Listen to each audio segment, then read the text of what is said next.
Boa tarde ou bom dia a todas e a todos. Vamos dar prosseguimento então, iniciando a parte 6 do capítulo 2, que são as mudanças climáticas, e vamos cobrir hoje mais amplamente os ciclos biogeoquímicos globais, né? Nós temos, logicamente, nos concentrado muito no aspecto do que muda o efeito estufa natural do nosso planeta, que são os gases de efeito estufa e as mudanças climáticas, cobrindo vários elementos aí nas últimas aulas das emissões globais de gás de efeito estufa, das emissões setoriais de gás de efeito estufa, quer dizer, nós estamos olhando um aspecto dos ciclos biogeoquímicos globais e agora nós vamos dar um pouquinho de atenção a esses ciclos. Então aqui nós podemos dizer que os ciclos globais reciclam os nutrientes por meio do ar, da terra, da água e dos organismos vivos. Durante esse processo interligam formas de vida do passado, presente e futuro e reciclam também vários elementos químicos e físicos também, que são fundamentais à vida. Por que os ciclos biogeoquímicos? Então, bio, por que esse nome biogeoquímico? Bio-organismos vivos interagem no processo de síntese orgânica e de composição dos elementos.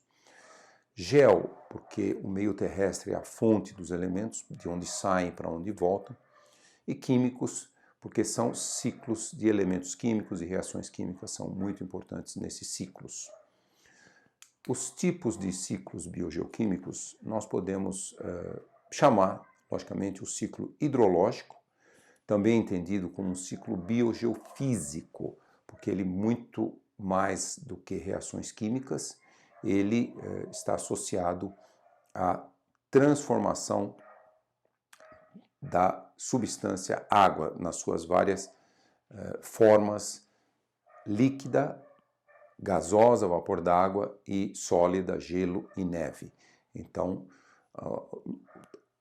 reações químicas, quando nós olharmos na história do planeta Terra, realmente foram muito importantes para o ciclo hidrológico, para o ciclo da água, mas se nós olharmos uma escala menor de tempo, o ciclo da água, o ciclo hidrológico, é movido muito mais por elementos geofísicos do que geoquímicos. Os ciclos gasosos, por exemplo, o ciclo de carbono, do nitrogênio, do oxigênio, e os ciclos sedimentares, do fósforo, do enxofre, do cálcio, do ferro, magnésio e outros.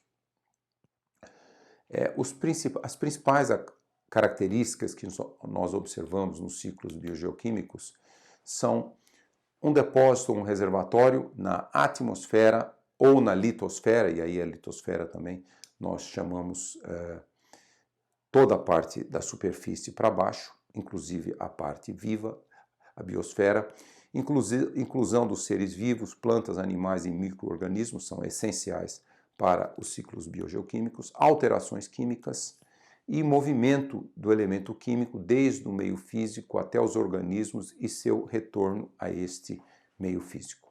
Vamos começar com o ciclo hidrológico, que, como eu falei, pode ser entendido de uma maneira geral na escala de evolução do planeta Terra também como um ciclo biogeoquímico, mas numa escala mais curta é um ciclo que não diretamente está associado com reações químicas, mas mais com a mudança de fase da substância água nesse sistema, no sistema terrestre. O ciclo hidrológico ele é muito importante, que ele coleta, purifica, distribui, recicla o suprimento fixo de água da Terra.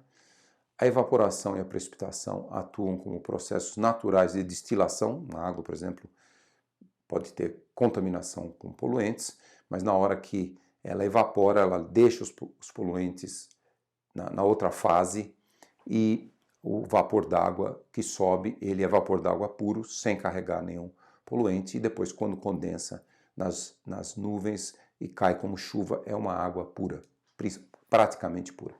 E é um ciclo natural de renovação da qualidade da água. Esse ciclo hidrológico ele tem várias fases. A evaporação da água numa superfície de água líquida, a transpiração das plantas, a condensação, quer dizer, a transpiração é a evaporação que acontece na folha das plantas e também a transpiração do ser humano, dos outros animais, que é um fator importante, ainda que muito pequeno. A condensação, quer dizer, o vapor d'água, quando esfria, ele condensa. Quando ele condensa em nuvens e forma as gotículas, ele cai na forma de chuva ou de neve, e é precipitação. A infiltração da água líquida e a percolação no solo, indo até reservatórios muito profundos, e também o escoamento superficial, a água que cai no solo, e aí a gravidade se encarrega de transportar essa água para níveis mais baixos e, em última instância, a levando até o oceano, que é o nível mais baixo. Vamos rever, isso aqui está em inglês, mas vamos rever um pouquinho o que é esse ciclo hidrológico. Nós podemos... ciclo hidrológico, o ciclo da água, ele transporta, movimenta a água em todo o nosso planeta pelos processos que nós vamos rever. Esse ciclo, ele forma as paisagens terrestres, transporta minerais e é essencial à vida e aos ecossistemas do planeta. Então, vamos começar aqui com a hidrosfera, oceanos, parte da hidrosfera. Os oceanos contêm 97% da água líquida do planeta. 97% da água do planeta. Na verdade, não só da água líquida, mas de toda a água, em todas as formas. Líquida, vapor e sólida, né? Gelo e neve. Aí nós podemos imaginar o calor no oceano, ele faz com que o calor vindo da radiação solar, a água evapora. Então essa água evapora, vai para a atmosfera. Na atmosfera começa a condensação, como expliquei já várias vezes para vocês. A atmosfera, fluido compressível. Quando você vai para uma região da atmosfera de menor pressão, como o fluido se expande, de onde vem a energia para se expandir? Vem da energia interna, quer dizer, da temperatura. Então, na atmosfera, quando sobe uma parcela de ar, ela esfria porque ela tem que se expandir. E ao esfriar, quando chega numa certa temperatura, aquele vapor d'água, ele não consegue ficar na forma de vapor. Então, ele condensa, ele se torna na forma líquida, nas gotículas, nas nuvens. E condensa nas nuvens, na neblina. E o transporte, né, a advecção, como nós chamamos, os ventos carregam essas nuvens, esse vapor d'água, tudo para os continentes, né? Nós estamos aqui descrevendo de uma maneira muito genérica. A maior parte da evaporação é nos oceanos, e até porque o ciclo tem que fechar, né? Quando a gente olha o ciclo todo, note que ele tem que fechar. Porque os oceanos são o ponto mais baixo de acúmulo da água, toda a água que vem por gravidade e chega nos oceanos, o ciclo hidrológico tem que fazer essa água voltar para os continentes pela atmosfera, porque a água não consegue subir do oceano contra a gravidade. Então, toda essa quantidade de água que chega nos oceanos tem que voltar transportada pelos ventos de cima dos oceanos para dentro dos continentes. E aí tem os processos de precipitação, deposição também, e as gotas d'água caem das nuvens, como garoa, chuva, neve ou próprio gelo. Todas essas formas sólidas e líquidas podem despencar de várias nuvens em vários locais. Normalmente, quando é muito frio, as gotas ficam na forma sólida, cai na forma de neve. Quando uma nuvem sobe muito, ela, em vez de formar partículas de água, ela forma pedaços grandes de gelo, e eles caem, chegam até na forma de gelo, em vários locais, inclusive nos trópicos, que nós chamamos de chuva de granizo, quer dizer, ele chega na forma... A partícula é muito pesada, é muito grande e ela não consegue, na caída, descongelar, virar uma forma líquida. Então ela cai na forma de gelo, chuva de granizo. E depois que ela cai, então nós temos a acumulação, derretimento da neve, do gelo, água desse derretimento. Sublimação é quando a água sai do estado sólido do gelo e passa diretamente para o estado de vapor. Isso acontece em altas latitudes, ela não passa nem pela fase líquida. E dessublimação e deposição. O gelo e a neve acumulam, depois se transformam em água líquida ou vão diretamente para a atmosfera na forma de vapor. Isso tudo acontecendo nessas regiões geladas. Aí a água que cai vira um escoamento de superfície ou de canais nos rios, ou vai para reservatório, para os lagos. Então a água flui em cima da superfície, como escoamento, rios, riachos, pântanos, lagos, então essas são as várias formas que a água escorre e se acumula. A vegetação absorve a água do solo pelas raízes, intercepta também a água, as folhas interceptam e a água evapora diretamente das folhas e também transpiram, né? Nas folhas a água ela acaba sendo transpirada pelas folhas. Então as plantas absorvem a água do solo e depois, mais tarde, transpiram, jogam ela de volta. Também nós temos um processo de infiltração, percolação, fluxo subsuperficial, aquíferos, lençol freático e percolação, nascentes e também águas em poços. Então a água é absorvida para o solo, ela percola, tem um fluxo subsuperficial, e também muito desse fluxo volta para os rios, os riachos, e aí enriquecido de minerais, que na hora que ela entra no solo, ela fica enriquecida de minerais. E também nós temos também o vapor d'água que vem de erupções vulcânicas no continente e também embaixo do oceano.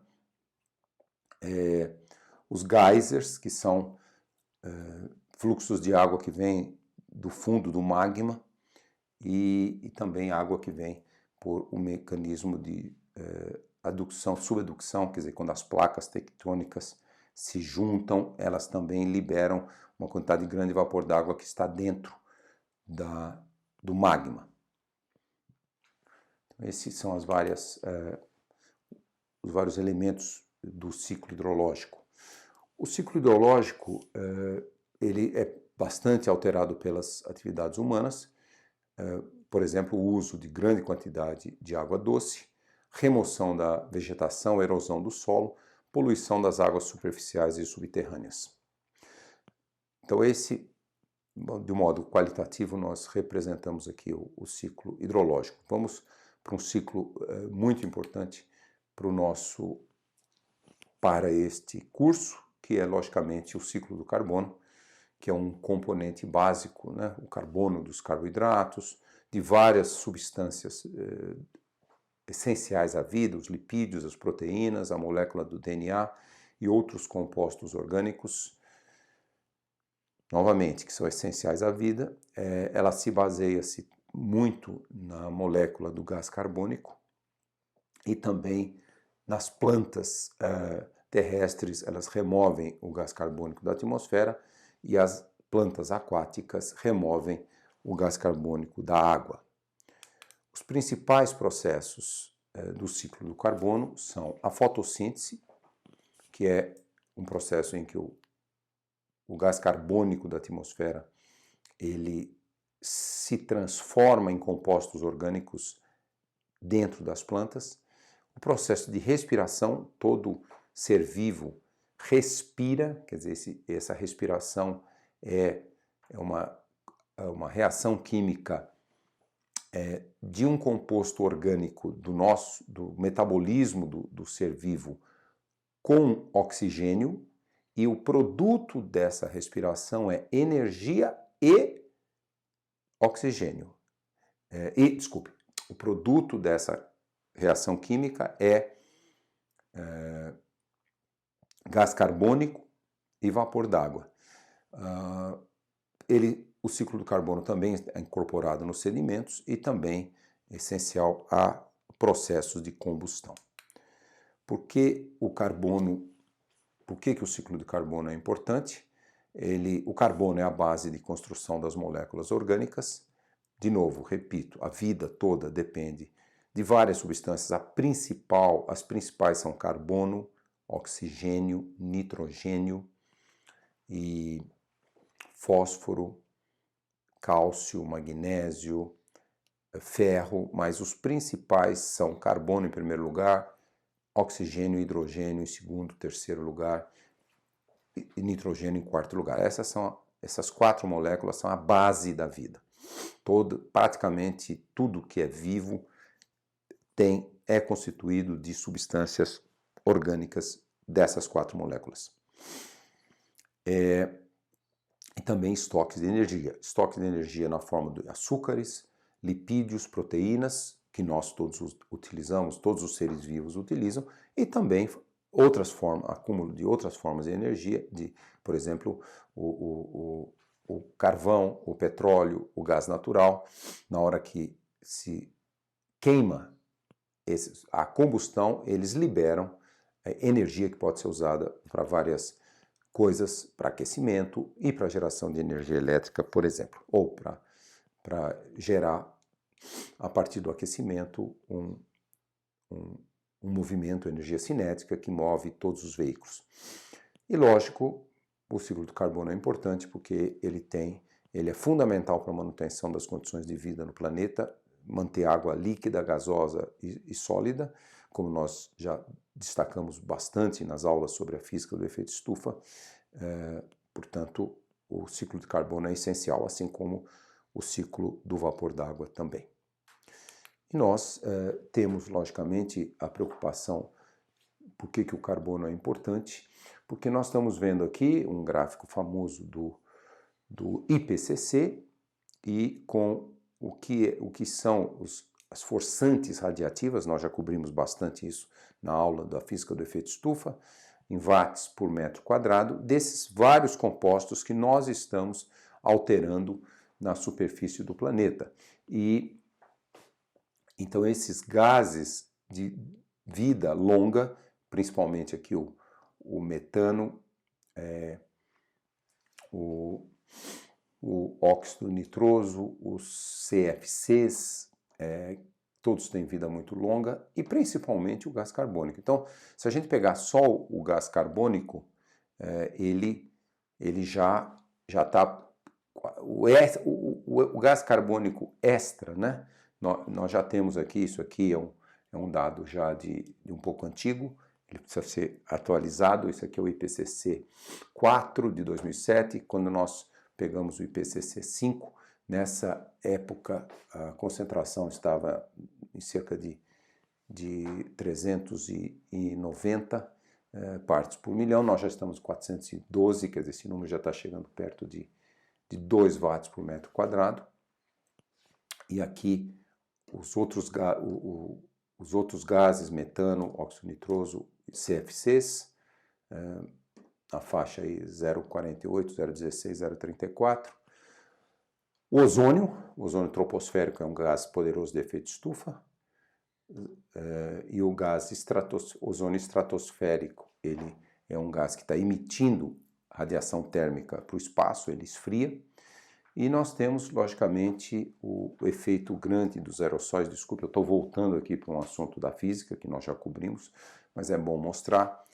Os aerossóis têm um papel de resfriamento. Eles têm tanto um papel de resfriamento direto, por exemplo, as partículas de sulfato de enxofre, elas refletem radiação, então elas esfriam o planeta aí na faixa aí de 0,5 watts por metro quadrado, e o efeito indireto, que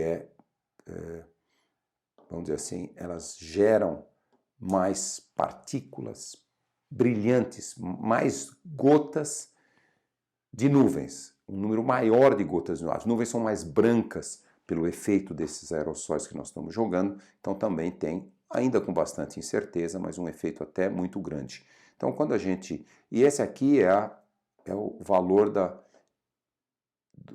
do Sol, né? O Sol, vejam que ele dá aqui uma coisa muito pequenininha quando a gente pega uma média de muitos anos, porque lembre-se que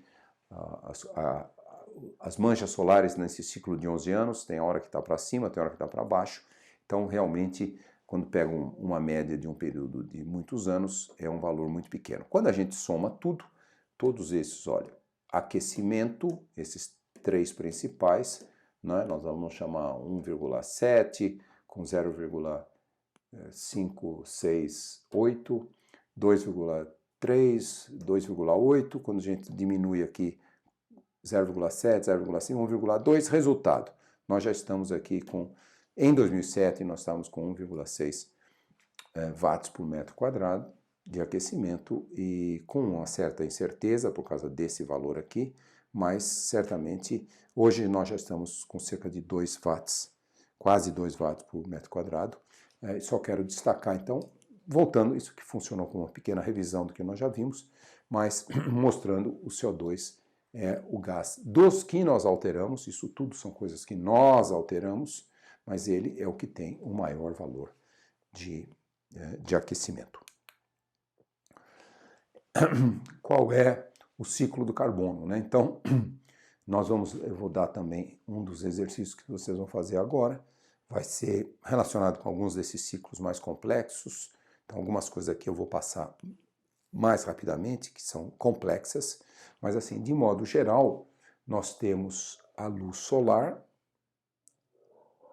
atingindo as plantas, as folhas das árvores, onde acontece o processo da fotossíntese, quer dizer, é o gás carbônico virando substâncias orgânicas nas plantas, quer dizer, o carbono, e aí nós temos a decomposição do material orgânico aqui no solo, dos organismos.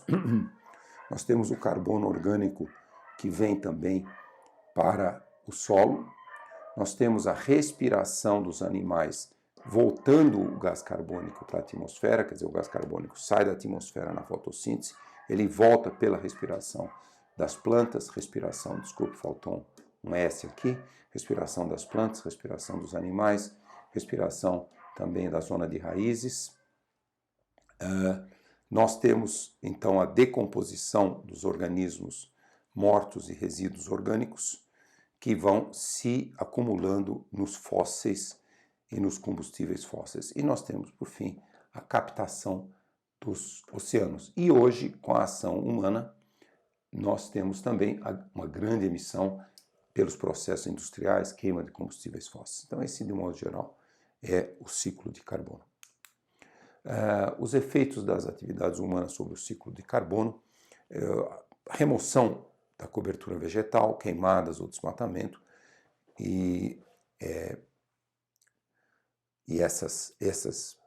essa cobertura vegetal é que absorve o CO2, né, transforma o CO2 pela fotossíntese, adição de grande quantidade de CO2 por meio da queima de combustíveis fósseis e queima também de madeira, esse é o principal fonte de emissões.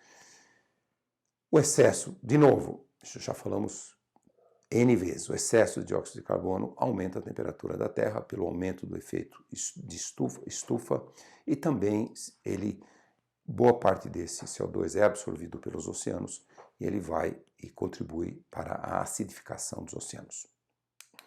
Esse é uma descrição, vamos mostrar algumas dessas figuras, a descrição do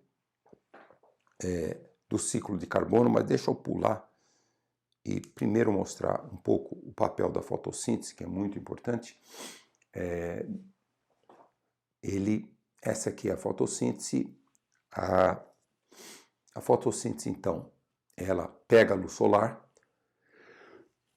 uma faixa espectral da luz solar, e o dióxido de carbono entra numas substâncias, numas estruturas nas folhas que chamam estômatos, são válvulas que abrem e fecham, durante o dia elas abrem, e o gás carbônico entra e o vapor d'água sai por transpiração, e nesse estômato, que são essas válvulas quase que com fisiologia mecânica, elas abrem e fecham, e elas abrem mais para deixar o CO2 entrar mais, quando todas as condições são favoráveis, quando tem bastante luz solar, quando tem bastante água para subir aqui, participar das reações químicas e também para transpirar, mantendo a temperatura adequada para a fotossíntese. A fotossíntese não ocorre quando a temperatura é acima de 43 graus. Então, num dia muito quente, por exemplo, nos trópicos ou no verão, se você não tem a transpiração, o sol vai batendo aqui, vai aquecendo, e a eficiência da fotossíntese vai diminuindo. Então, as plantas, no seu ciclo hidrológico, elas pegam a água pelas raízes, isso aqui sobe e é transpirado, e essa transpiração abaixa bastante a temperatura da folha e chega em pontos ótimos para as complexas reações químicas da fotossíntese. E aí, um resultado, logicamente, também as raízes absorvem minerais que são importantíssimos para os ciclos bioquímicos das plantas, e um resultado da fotossíntese é liberação de oxigênio, de O2, e a produção de matéria orgânica, por exemplo, esse açúcar, glucose, é um material muito importante como resultado desse ciclo do carbono da fotossíntese. Eu vou para frente na fotossíntese, depois eu volto para o ciclo de carbono. Esse gráfico é bastante complexo, eu não vou entrar em todos os detalhes, precisaríamos gastar algumas aulas. Eu acho até que nós vamos colocar isso como exercício para vocês, porque é importante vocês entenderem a importância da fotossíntese como um mecanismo fundamental para a vida, e o que a fotossíntese representa para o ciclo de carbono. É bastante complexo, precisa entender bastante de bioquímica e de biologia, e não é o objetivo desse curso, mas eu vou, de uma maneira muito rápida, mostrar para vocês. Então, fotossíntese é uma síntese química, vamos dizer assim, que necessita da luz. Então, o que a luz faz? Bom, onde que ela ocorre? Bom, temos aqui a folha, temos o estômato, e dentro do estômato nós temos esses cloroplastos. São essas estruturas biológicas aqui da planta. Por que elas são verde? Porque reflete radiação verde e absorve as outras faixas de radiação. Então são outras faixas de radiação essenciais para a reação química. E então essa reação forçada pela luz, o que acontece? A luz entra nesse chamado fotossistema 2, e que é luz abaixo de 680 nanômetros, e essa luz, o que ela faz? Ela quebra a molécula nesse cloroplasto, entra água, oxigênio, e ela quebra e gera elétrons soltos. Ela quebra essa molécula e gera elétrons soltos, e o H+. São substâncias extremamente reativas. Então esse H+, um átomo de hidrogênio com um elétron a menos, então esse elétron aqui é o que saiu daqui, então ele é muito reativo e ele cria uma série de reações químicas no cloroplasto que produzem essas duas substâncias importantes, são substâncias orgânicas, o trifosfato de adenosina, que é chamado ATP, e veja, fosfato, portanto, já está usando fósforo também, átomos de fósforo, e esse ATP é produzido a partir o difosfato de adenosina, ADP, forma essa substância ATP. E tem também uma segunda fase, que aí já são uma luz abaixo de 700, uma luz já um pouquinho com mais comprimento de onda, que é abaixo de 680, que já começa a ter mais o vermelho também influenciando, que é chamado fotossistema 1, e que os elétrons, né, passam por uma série de proteínas e outras moléculas na célula e eles constroem uma outra produção dessa substância, o NADPH, que também é uma substância, uma proteína muito importante. Aí, essa é a parte da fotossíntese, quer dizer, tem dois subsistemas com faixas ligeiramente diferentes. O átomo de hidrogênio interfere nas reações químicas do difosfato de adenosina para trifosfato de adenosina. Então vamos ver depois o que vai acontecer com isso. E a outra, os elétrons que... Então, vejam bem, o que o Sol, o que a radiação solar faz? Ela é tão energética que, de fato, ela quebra o O2, quebra o H2O e libera essas moléculas. Um elétron soltinho e um átomo de hidrogênio com esse elétron. Esse aqui é super reativo, ele ajuda nessa reação, e esses elétrons soltos eles vão ajudar numa série de outras reações que produzem essa outra substância. E aí, o que a gente chama a reação escura, que não precisa de luz. Então, o que acontece? O ATP, que foi gerado na fase 2, e o NADPH, que foi gerado na fase 1, essas duas moléculas, mais o CO2, veja que o começo da fotossíntese, o CO2 não está aqui não, o Sol não está quebrando a molécula do CO2. Aí, aqui não precisa de Sol. Uma vez que o ATP e o NADPH foram feitos, esses dois reagem com o CO2 e formam a glucose, C6H12O6, que é um açúcar elementar, que aí sim ele fica aqui e depois a glucose vai se transformar numa série de outros compostos orgânicos, mas essa é a forma da energia solar. Vejam bem, energia solar se transforma numa molécula complexa, um açúcar, que a energia solar está lá. Na hora que essa glucose reagir com o oxigênio que vem da atmosfera, ela se transforma em outras moléculas e principalmente em CO2 que volta para a atmosfera e libera a energia que todos os seres vivos necessitam. Também não vou entrar em muitos detalhes, mas esse gráfico também não ficou muito claro, mas um ser humano, por exemplo, ele absorve CO2, esse CO2 reage aqui no pulmão com esses açúcares, libera energia e o produto dessa reação química é CO2 que nós exalamos quando nós respiramos.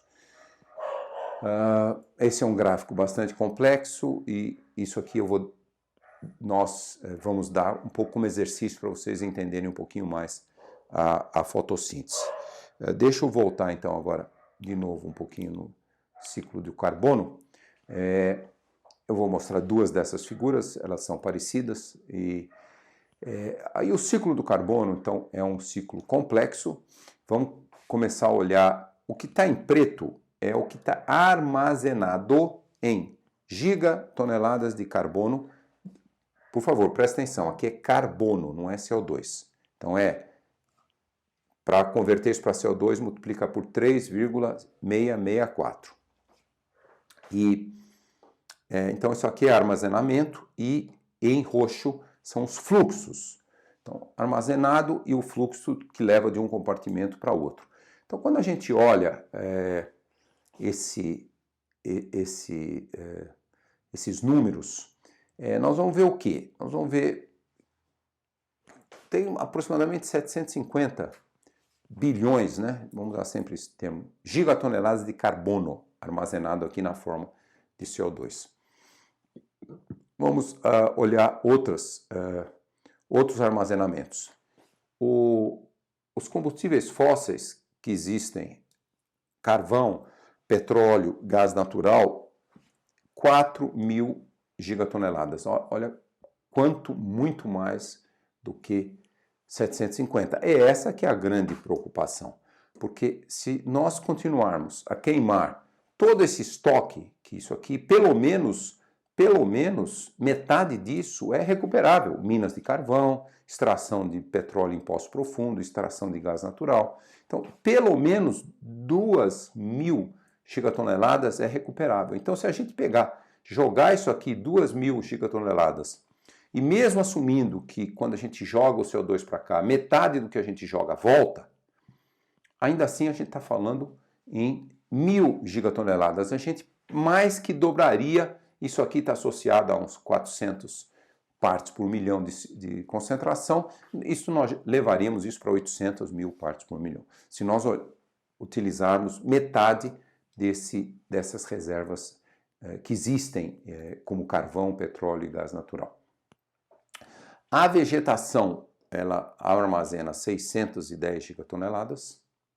Os solos, nos solos, 1.580 gigatoneladas. Veja, com o desmatamento nós estamos perdendo isso, ano após ano, está diminuindo a vegetação. Também perdemos carbono do solo. Aí, quando nós entramos no oceano, as águas superficiais, 1.000 gigatoneladas. Sedimentos o carbono armazenado no fundo do oceano é enorme, 38.000 gigatoneladas.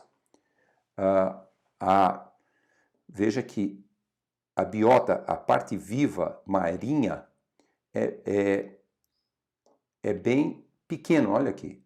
É pouca vida, pouca biomassa marinha, 3 aqui, compara com o terrestre. E o carbono dissolvido no oceano, esse aumento desse carbono dissolvido que está aumentando a acidificação, é menor que 700. E sedimentos, nós temos uma quantidade de 150 sedimentos superficiais. Então, esses são os armazenamentos. Agora vamos ver o ciclo, né? Vamos começar aqui pelo continente, pela vegetação. Então, os solos respiram e perdem 60 gigatoneladas por ano. A vegetação respira e perde 60. 60 mais 60, 120. A vegetação terrestre está tirando da atmosfera 121 por fotossíntese. Então, veja que tem um pequeno saldo aqui. 121 é maior que 60 mais 60. O desmatamento está jogando 1,6, queimadas e desmatamento. Os oceanos, eles liberam 90, absorvem 92, então eles estão, cada ano, absorvendo 2 gigatoneladas. As florestas temperadas, as florestas também estão crescendo e estão absorvendo as florestas, o crescimento das florestas em todo o planeta, 0,5 gigatonelada. Produção industrial, transporte, 5,5 gigatoneladas de carbono estão sendo jogados. Aí, dentro do oceano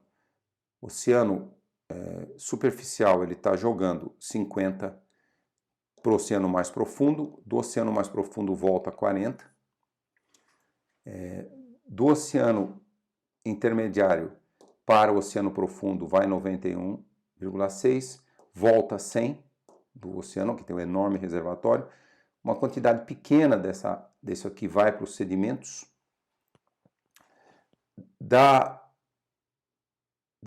do que tem de seres vivos, seres aquáticos, plantas e animais, nós temos um número que volta para, 40 que volta todo ano para a atmosfera, 4 vai para o oceano profundo, 6 disso aqui vai como carbono dissolvido. Então esse em linhas gerais é o ciclo que nós conhecemos hoje com essas perturbações causadas pela atividade humana. Então, a longo prazo, quando nós olhamos agora a longo prazo, né, nós vamos ver, por exemplo, nós vamos acessar assim, se temos uma torre de exploração de petróleo e acessando quilômetros para dentro da crosta terrestre, nós vamos em algum momento achar reservas de petróleo. Então, quando nós estamos usando um veículo, nós estamos usando, por exemplo, gasolina, que vem do petróleo, nós estamos usando um depósito que foi feito milhões de anos atrás. Então, nós usamos aí um carbono que tem essa fórmula aqui, C8H18, a gasolina, ou diesel, ou gás natural, que é o metano, e nós estamos, então, jogando para a atmosfera um CO2 que foi retirado da atmosfera por fotossíntese milhões de anos atrás. Ou, no caso de usar o carbono, centenas de milhões de anos atrás. Então, é como que nós estamos pegando uma coisa que levou milhões a centenas de milhões de anos para se equilibrar, para diminuir a quantidade de gás carbônico na atmosfera e criar as condições que nós conhecemos para a vida e também, principalmente, para nós humanos, e estamos jogando esse CO2 que foi retirado milhões e centenas de milhões de anos atrás. Então, é uma situação nova que o planeta nunca conheceu, de nós jogarmos CO2, pelo menos desde que existe a vida mais evoluída, centenas de milhões de anos, que não há experimentos semelhantes. Nós temos também, no período carbonífero, foi quando se formaram os principais depósitos de carvão e de petróleo e de gás natural. Tudo vem da fotossíntese das florestas que absorvem essas moléculas orgânicas, quer dizer, o gás carbônico estava aqui, pela fotossíntese se torna molécula orgânica, as plantas morrem, esse carbono é absorvido no solo, aí processos geológicos compactam e modificam a posição onde a superfície depois afunda, com o movimento das placas tectônicas, com uma série de outros processos geológicos, onde era continente vira fundo do oceano, isso na escala de centenas de milhões de anos. Então nós temos o dióxido de carbono, ele está na atmosfera por um tempo relativamente curto, aí a fotossíntese tira esse dióxido de carbono e então esses processos que ocorrem na escala geológica, eles criaram esses inúmeros depósitos. Por exemplo, na escala de formação de carvão, nós estamos falando aí 100, 200, 300 milhões de anos, florestas existem aproximadamente 400 450 milhões de anos. Então, depois que muitas dessas florestas morriam, parte daquela matéria orgânica foi lentamente se decompondo e voltou à forma de carvão e não voltou à forma de CO2 para a atmosfera.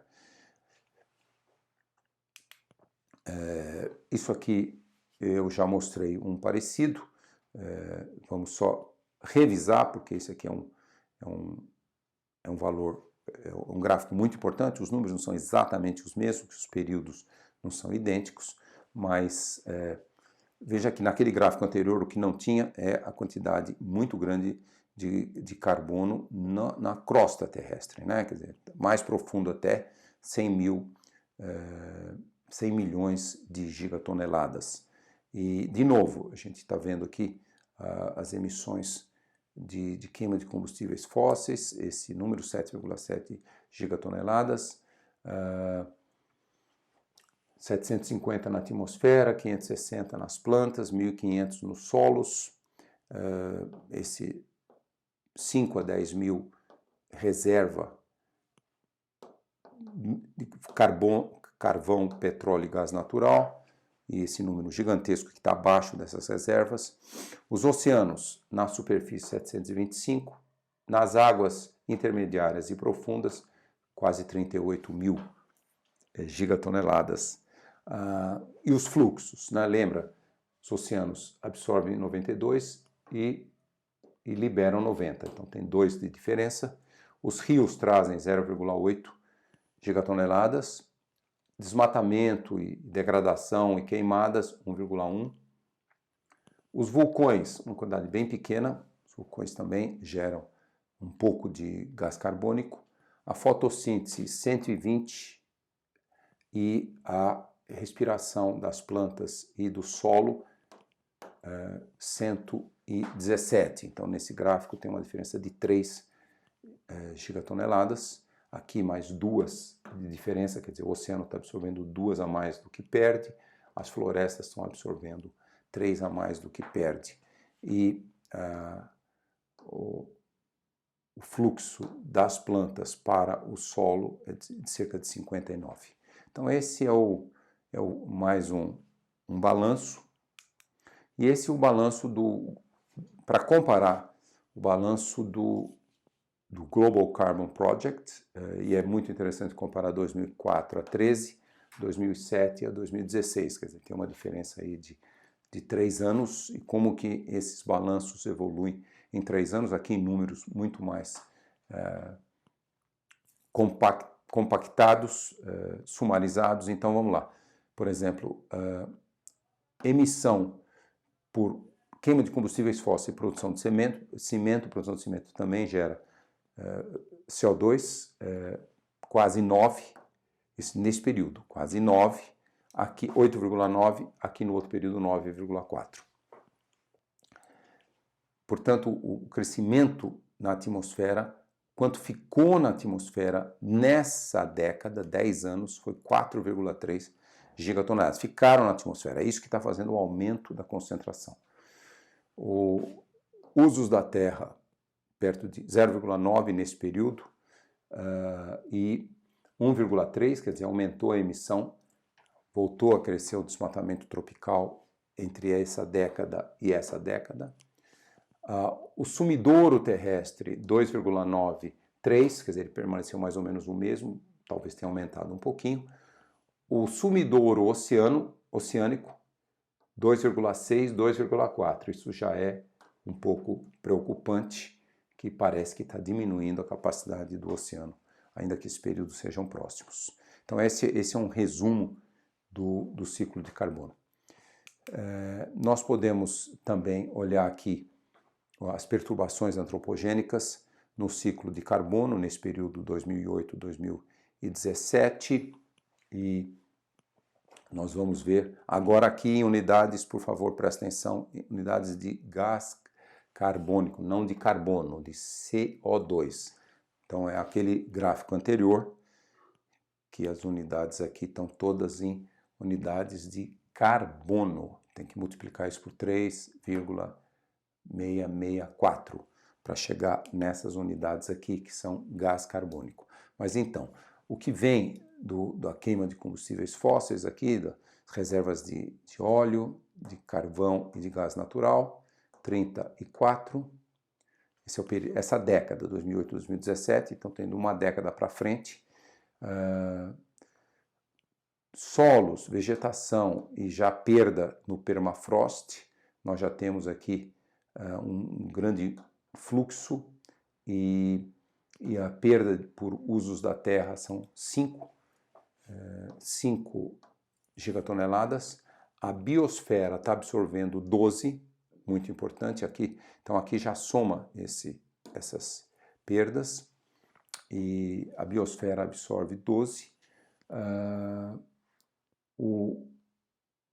Essa quantidade ela está ficando na atmosfera por ano e o oceano está absorvendo 9. Então o carbono orgânico, a biota marinha, o carbono inorgânico dissolvido no oceano. Então esse é o imbalanço, né, o desbalanço aqui é cerca de 2 gigatoneladas. Então,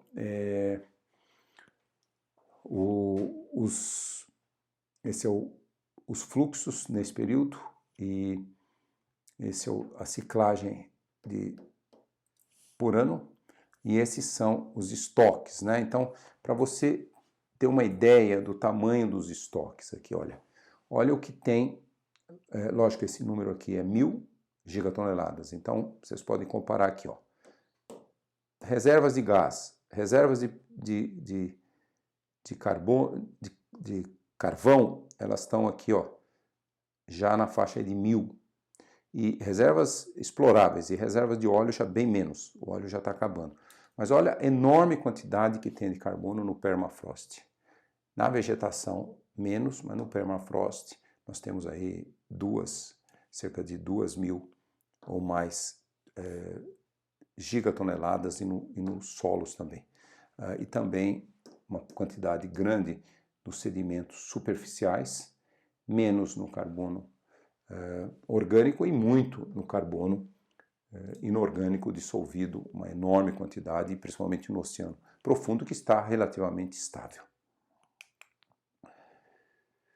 Vamos falar um pouquinho do que nós chamamos o efeito de fertilização. Quando nós aumentamos a concentração de gás carbônico na atmosfera, nós podemos ter um efeito que é, em princípio, considerado positivo, que é mais gás carbônico entrando nas plantas, aumenta a eficiência da fotossíntese e reduz a transpiração, quer dizer, você fixa a mesma quantidade de glucose usando menos água, porque você tem mais moléculas de CO2 ali naquele ambiente que o sol está quebrando a molécula de água, liberando água e oxigênio, liberando aquele elétron e aquele átomo de oxigênio que produz uma série de acelerações nas reações químicas, que o resultado final, depois CO2 mais os compostos químicos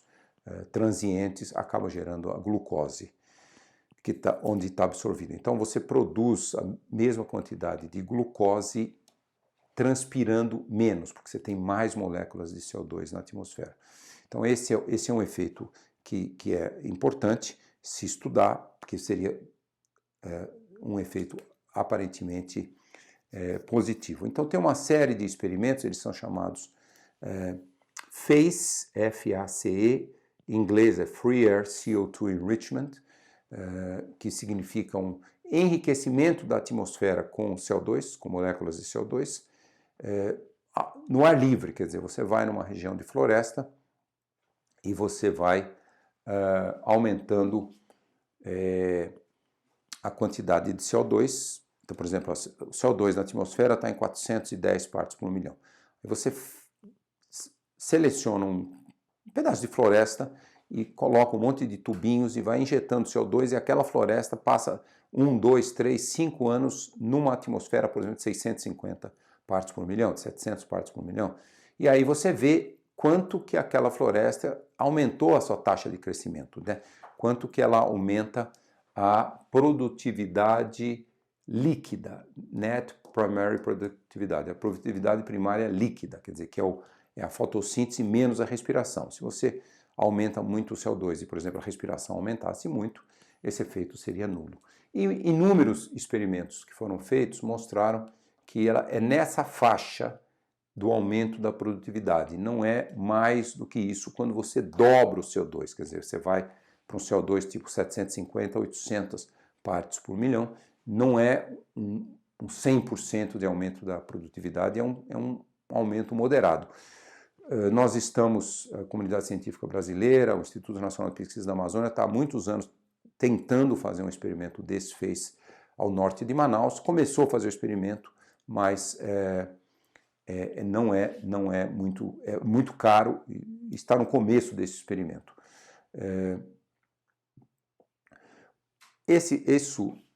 Muitos desses experimentos mostraram que o efeito não acontece para umas plantas, para uma espécie de plantas e para alguns ecossistemas. Essa falta de resposta ocorre ainda que haja esse aumento da eficiência do uso da água, e também ele é confirmado com evidência de anéis de crescimento, quer dizer, em alguns ecossistemas e algumas plantas elas não respondem ao aumento. Por exemplo, por limitação de nutrientes. Se tem um nutriente limitando a fotossíntese, lembre que a fotossíntese usa nitrogênio, usa fósforo, usa cálcio, usa uma série de micronutrientes. Então, se ali naquele solo não existem muitos desses micronutrientes, não adianta aumentar muito o CO2. Então, essa limitação de nutrientes é a principal causa de algumas plantas e alguns ecossistemas, principalmente nitrogênio e fósforo. Por exemplo, a floresta amazônica tem uma enorme limitação de fósforo. Tem muito pouco fósforo no solo da floresta amazônica. Então, mesmo antes de fazer esses experimentos, que ainda não foram concluídos, é difícil imaginar que a floresta responderia com um aumento muito significativo da produtividade líquida primária, porque os nutrientes acabam sendo um fator limitante. O ciclo, vamos passar então rapidamente agora, nessa parte final da aula, para o ciclo de nitrogênio. O nitrogênio corresponde a 76% da composição da atmosfera. Compostos de nitrogênio, eles são fundamentais para a vida, eles são base dos aminoácidos, das proteínas em gerais, tecidos musculares, hormônios, DNA. Então, o nitrogênio, como eu mencionei para vocês, carbono, oxigênio, hidrogênio e nitrogênio são as 4 moléculas básicas da vida e muitas outras são minoritárias. O nitrogênio não é, logicamente, nem minoritário. É um macronutriente essencial para os seres vivos, não é um micronutriente. E também, logicamente, ele é o terceiro gás aí que causa um aumento do efeito estufa através da molécula do óxido nitroso, N2O, portanto, ele também está contribuindo, e que aqui é a fórmula do óxido nitroso e a sua forma geométrica, que é um gás poderoso, ele tem um efeito estufa mais de 100 vezes superior a uma molécula de gás carbônico. E também ele é uma substância que, com seus vários derivados, ele gera poluição, contaminação, o que nós chamamos de eutrofização, ele acaba sendo responsável por uma produção exagerada, por exemplo, de plantas aquáticas, algas, e pela morte de lagos, rios e também oceano. Também pela formação da chuva ácida, formação de ozônio na troposfera. Essa é uma descrição que eu vou ser muito rápido do ciclo de nitrogênio. Isso, fotossíntese, ciclo de nitrogênio e enxofre, vocês vão expandir mais como um dos exercícios dessa aula, que é um aspecto que nós estamos cobrindo menos, mas era importante que vocês voltem a estudar isso como um exercício do curso. Então nós temos uma enorme 78% da atmosfera é nitrogênio, nessa forma N2, pouco reativa, estável. Então nós temos a fixação aqui, nós temos uma série de bactérias fixadoras de nitrogênio nos nódulos de raízes de leguminosas, quer dizer, elas são bactérias que estão ali e elas quebram a molécula do nitrogênio e geram uma série de compostos de nitrogênio. Bactérias fixadoras de nitrogênio também no solo. E, por exemplo, uma das formas mais comuns é a amônia, NH4, e o NH3. Nós temos também uma série de decompositores, fungos, bactérias aeróbicas e anaeróbicas que também contribuem para essa nitrificação, que são chamadas bactérias nitrificantes. Elas pegam a amônia e transformam em nitrito, NO2, veja bem, aqui é NH4 e NO2, bactérias nitrificantes, os nitratos, NO3, e tem as bactérias desnitrificantes, que elas pegam os nitratos e transformam de novo em N2, então que é um ciclo. Então nós temos aqui, como mencionado, nas raízes das plantas, muitas dessas bactérias fixadoras. Esse é o ciclo, de modo geral, do nitrogênio. E nós temos então a fixação de nitrogênio, processo de nitrificação, amonificação, geração de amônia, a assimilação desses compostos pelas plantas e animais e o processo de denitrificação, quando os nitratos sofrem reações químicas e voltam na forma de N2 e voltam para a atmosfera. Então, de novo, nós temos esse ciclo, N2, fixação biológica, decomposição de matéria orgânica de animais gera amônio, depósito de amônio nessas duas formas. O amônio é assimilado e participa da síntese de proteínas nos seres vivos. Nós temos então aqui um processo de nitrificação, que fazem depósito de nitrito, NO2, e também um processo de denitrificação, que pega o nitrito e volta na forma de amônia. Mesma coisa aqui, nitrificação, nitrato, denitrificação, nitrato para nitrito, assimilação de nitrato pela vida e depois um processo de denitrificação que gera o N2 e gera o N2O. O N2O é o óxido nitroso e que é o gás de efeito estufa. Então, o próprio processo natural também gera N2O, que é um gás de efeito estufa. Mas é lógico que o ciclo de nitrogênio, o processo principal tem uma quantidade muito grande aqui, gigantesca, 78% de 4 bilhões de gigatoneladas de nitrogênio. A biomassa terrestre tem 3.500 bilhões de gigatoneladas e o solo 9.500. E nós temos então toda a biologia marinha tem 4.700. Sedimento também uma enorme quantidade de 400 milhões de gigatoneladas. Descargas elétricas também, um número bem pequenininho, já 20 gigatoneladas. A fixação biológica 140 e a fixação industrial 100. Então esses são os processos principais e como o ser humano afeta o ciclo de nitrogênio, a adição de grande quantidade de óxido nítrico na atmosfera pela queima a altas temperaturas, isso é o que gera a chuva ácida, contaminação por nitrato derivado de fertilizantes, liberação de hidrogênio pela destruição da vegetação nativa. Esses são os principais projetos das alterações humanas. Então nós temos aqui também, de novo, isso aqui nos interessa bastante, que tem mais a ver com a formação também do óxido nitroso. Nós temos então, na produção de energia, nós vamos gerar o NOx, são os óxidos, uma forma de óxido nitroso, que afeta também a formação de ozônio. amônia, que afeta a formação de particulados, aerossóis, afeta a formação de nuvens, e também outra forma de óxidos, os NOY.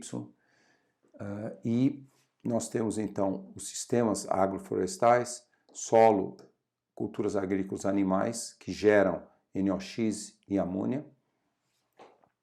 Nós temos então a produção, na produção de fertilizantes, produção animal, formação de amônia, e logicamente essas formas orgânicas entram nos alimentos que nós consumimos, e também as florestas, as áreas de gramíneas.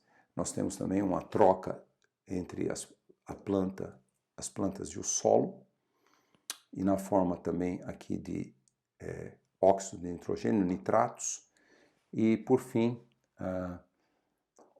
óxido nitroso da água, N2O, sai da água, sai da terra e acaba tendo um efeito também de efeito de gás de estufa e um efeito na estratosfera. Então esse é um ciclo geral do ozônio. E para finalizar, nós temos bem rapidamente o ciclo do fósforo. Os principais estoques de fósforo estão na água, no solo, nos rios, lagos, oceano, bem como em rochas e sedimentos oceânicos. O ciclo sedimentar é uma tendência geral do fósforo ser transportado da terra para os oceanos, onde por fim torna-se incorporado aos sedimentos.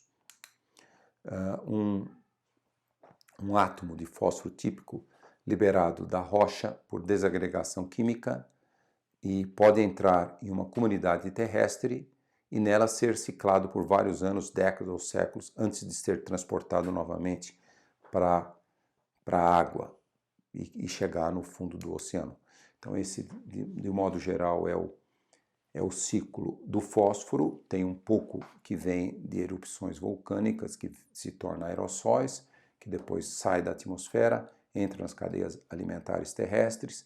Tem também a questão do que é dissolvido no solo, vem das rochas e vem e é dissolvido em rios e lagos, entra nas cadeias alimentares marinhas, vai para os sedimentos nos oceanos, cadeias alimentares marinhas e dissolvido nos oceanos, e também uma grande parte vem fertilizantes, lixiviação e geram esse escoamento. Vocês lembram na área que nós mostramos os limites planetários, e esse do ciclo do fósforo era um em que a adição nesse ciclo do fósforo, por exemplo, fertilizantes, lixiviação, escoamento por ações humanas, já tinha se tornado maior que todos esses outros elementos que é do ciclo natural. Então é um que nós já estávamos fora da zona de segurança, da zona segura, tínhamos excedido os limites planetários. E para finalizar, nós vamos ao ciclo do enxofre. É um ciclo que envolve um estágio sólido e um gasoso, onde os organismos, especialmente os micro-organismos, obtêm energia a partir da oxidação química de compostos inorgânicos. Eles exercem papéis fundamentais. Processos geoquímicos e meteorológicos, tais como erosão, lixiviação, arraste por lençóis freáticos e a ação de chuva são importantes na recuperação do enxofre dos sedimentos mais profundos. E o ciclo do enxofre é quando as plantas e animais mortos são decompostos pelos micro-organismos saprófitos aeróbios e anaeróbios. Desses últimos desprende-se o gás sulfídrico, muito importante, o H2S. Parte desse gás é reconvertida em sulfato por bactérias sulfurosas especializadas. A outra parte é transformada em enxofre por certas bactérias que obtêm sua energia a partir dessa transformação química. Então essas são as principais etapas do ciclo do enxofre.